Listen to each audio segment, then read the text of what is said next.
નમસ્કાર વિદ્યાર્થી મિત્રો, વર્લ્ડ ઇનબોક્સના ડિજિટલ પ્લેટફોર્મ પર હું કૃતાર્થ વાઘેલા સૌને આવકારું છું. તો દોસ્તો, આપણે ખાસ દરરોજ યોજનાઓ ભણીએ છીએ, કરંટ અફેર્સ ભણીએ છીએ. આ યોજનાઓ તમને ખૂબ મદદરૂપ થશે.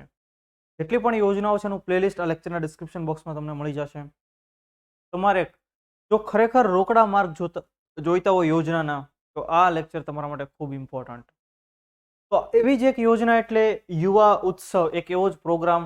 જો આપણે જેમાં અલગ અલગ અભિયાન, અલગ અલગ મિશનો ભણતા હોય છે, કોઈ એવો ખાસ ઉત્સવ ઉજવાયો હોય જે થોડો સમય ચાલવાનો હોય, આખું એક ઇનિશિયેટિવ હોય, કોઈ પહેલ હોય, તો એ બધી જ બાબતો આપણે ધ્યાને લઈ લેતા હોય છે. તો તાજેતરમાં ચર્ચામાં રહેલો યુવા ઉત્સવ, તો એ પણ લોન્ચ થયો, એ પણ પરીક્ષાની દ્રષ્ટિએ ઇમ્પોર્ટન્ટ. તો જોઈએ આપણે આ લેક્ચરમાં યુવા ઉત્સવ વિશે.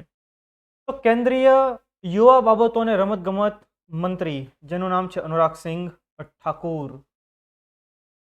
યુવા બાબતો, youth affairs and sports, union minister of youth affairs and sports Anuragsinh Thakur, એમણે તાજેતરમાં પંજાબની અંદર આવેલી એક સંસ્થા જેનું નામ છે આઈઆઈટી રોપર, આઈઆઈટી રોપર ખાતેથી એમણે યુવા ઉત્સવ ઇન્ડિયા @2047 એ પ્રકારના આખા ઉત્સવને લોન્ચ કર્યો હતો.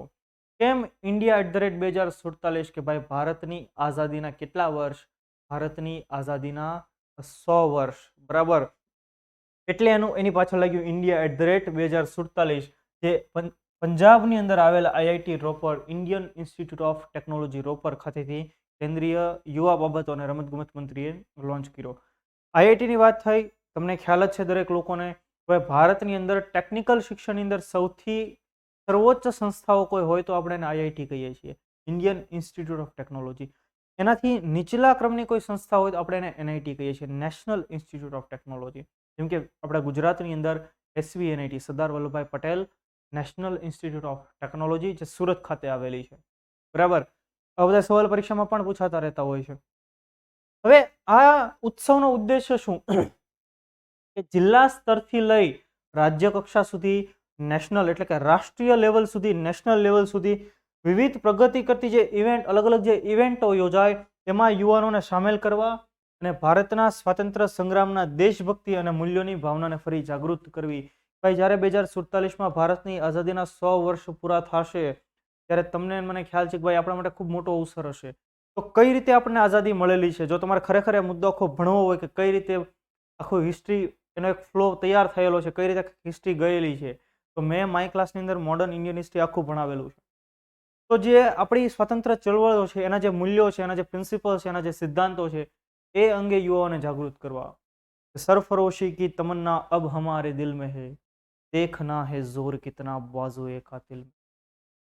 सरफरोशी की तमन्ना अब हमारे दिल में है, देखना है जोर कितना बाजुए कातिल में है. अभी से क्या वक्त आने पे बता देंगे तुझे ए आसमां, अभी से क्या बताए क्या दिले बिस्मिल में है. તો જ્યારે આ બધી બાબતો આપણે વાંચીએ, 23 માર્ચ હમણાં જ ગઈ, બરાબર, શહીદ દિવસ. તો એ બધી બાબતો જ્યારે આપણે સાંભળીએ, વાંચીએ, ત્યારે આપણને ખરેખર આપણા રાષ્ટ્રીય મૂલ્યોનો ખ્યાલ આવે. અને આ બાબતો આવનારા યુવાઓ સુધી પણ પહોંચાડવા માટેનો કાર્યક્રમ એટલે યુવા મહોત્સવ. તો જોઈએ, યુવા કલાકારો, લેખકો, ફોટોગ્રાફરો, પરંપરાગત કલા સ્વરૂપના અભ્યાસીઓ આ ચળવળને ગ્રાસ રૂટ લેવલથી રાષ્ટ્રીય સ્તર સુધી દોરી જશે, જે આપણા રાષ્ટ્રના સમૃદ્ધ વારસો, આપણી જે હેરિટેજ કલ્ચર આપણું રહેલું છે, જે આપણી લેગસી રહેલી છે, સંસ્કૃતિ અને મૂલ્યોને જાહેરની અંદર, કેન્દ્રીય તબક્કાની અંદર લાવવા માટે થઈને ખાસ આ પ્રકારનો ઉત્સવ ઉજવાતો હોય છે. ઇન શોર્ટ, આપણે આપણી લેગસી, આપણો વારસો જાળવી રાખવાનો છે અને આવનારી પેઢી સુધી પહોંચાડવાનો છે. હું ઘણી વખત તમને લેક્ચરની અંદર કહેતો હોઉં છું કે લાયે હે તूफान से कश्ती निकाल के, इस देश को रखना मेरे बच्चों संभाल के.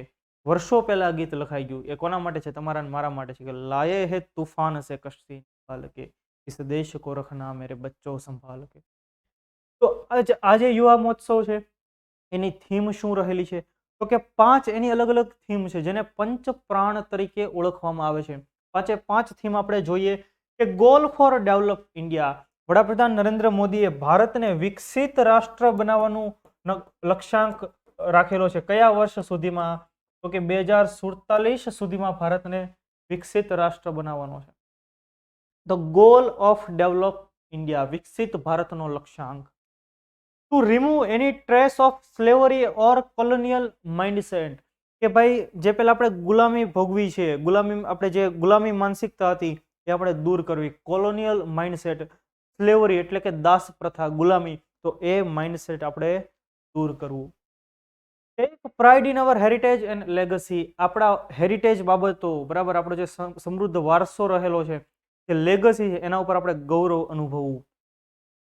યુનિટી એન્ડ સોલિડારિટી, એકતા અને અખંડિતતા, એના ઉપર ભાઈ ભારત વિવિધતામાં એકતા ધરાવતો દેશ, એટલી ભાષાઓ, એટલા પ્રાંતો, એટલી વિવિધ અલગ અલગ તહેવારો, આ પ્રકારનું આખું કલ્ચર, અને છતાંય આજે એક અખંડ ભારત છે, એક ભારત છે, બરાબર. Sense of duty among citizens, નાગરિકોને પોતાની કેટલીક ફરજો અંગેની ફરજોથી માહિતગાર કરવા, એ અંગે એમને વાકેફ કરવા, એ પોતાની ડ્યુટી કઈ કઈ છે, પોતાની ફરજો કઈ છે, એ બધી બાબતો. તો આ ટોટલ 5 પ્રકારના ખાસ આપણને 5 પ્રકારની ખાસ થીમ આ યુવા મહોત્સવ અંતર્ગત રહેલી છે. એ થીમમાંથી પણ કોઈ પણ થીમ આપણને પરીક્ષાની અંદર પૂછાઈ શકે. તો આ લેક્ચરમાં આ ખાસ સેશનની અંદર આપણે જોયો યુવા ઉત્સવ, કે જે તાજેતરમાં જ લોન્ચ કરાયો હતો. તો આપણી પરીક્ષાની દ્રષ્ટિએ એ પણ ખૂબ ઇમ્પોર્ટન્ટ છે. તો ફરી પાછા આપણે નેક્સ્ટ લેક્ચરમાં ભેગા થશું કોઈ નવા મુદ્દા સાથે, કોઈ નવા કન્ટેન્ટ સાથે. ત્યાં સુધી જય હિન્દ, જય ભારત.